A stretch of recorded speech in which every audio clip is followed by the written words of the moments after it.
Fort Santiago, located in the heart of Manila, Philippines, is a historic edifice that played a huge role in the country's colonial history. Built by the Spanish in 1571, it served as a defense against invasions and became a significant site for various political and even military events over the centuries. The fort is a key part of the larger Intramuros, or inside the wall, that was at the center of Spanish colonial rule in the Philippines.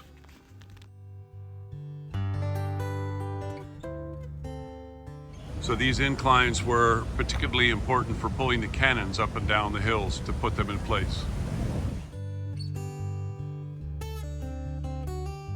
Okay, so this was actually part of the wall originally in 1663.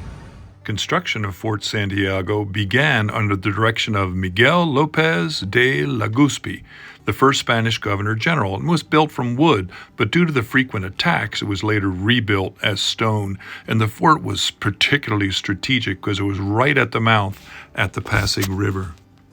These beautiful moats guide you to the entrance to the fort, which is known as Puerta de Santiago.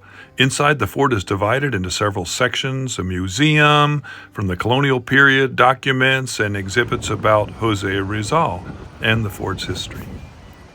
Throughout its history, Fort Santiago served as a military base during the Philippine Revolution, against the Spanish rule, the American colonial period, and was also a prison for prominent Filipino figures, including the national hero, once again, José Rizal, who was executed in 1896.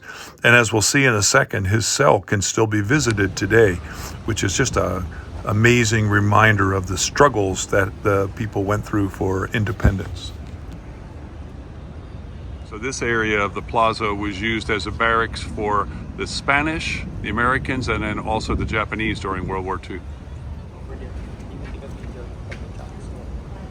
So as you can see, this area is marked with a statue to commemorate the fact that José Rizal was held here.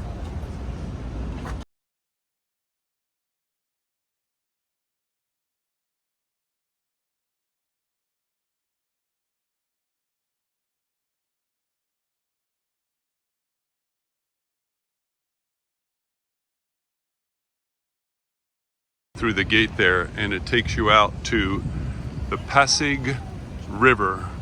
This is where a lot of the commerce would occur on this particular river. The dungeons in the fort were particularly brutal. This sign states that they served as prison for dissidents and enemies of the state during Spanish colonization, and was last used during the Japanese occupation. And after the Battle of Manila in 1945, the bodies of 600 prisoners who had been locked inside was found.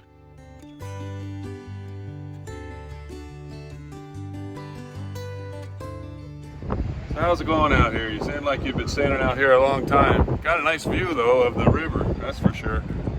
Here we are actually going out on the wall itself. And you said it's 16 meters tall? It's 6 meters. 6 meters tall and 4.5 meters wide.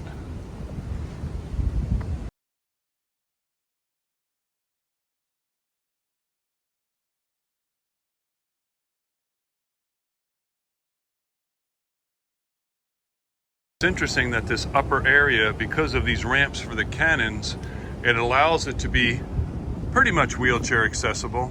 You can see there's some areas here that might be difficult, but by and large, there is that possibility to have wheelchair accessibility.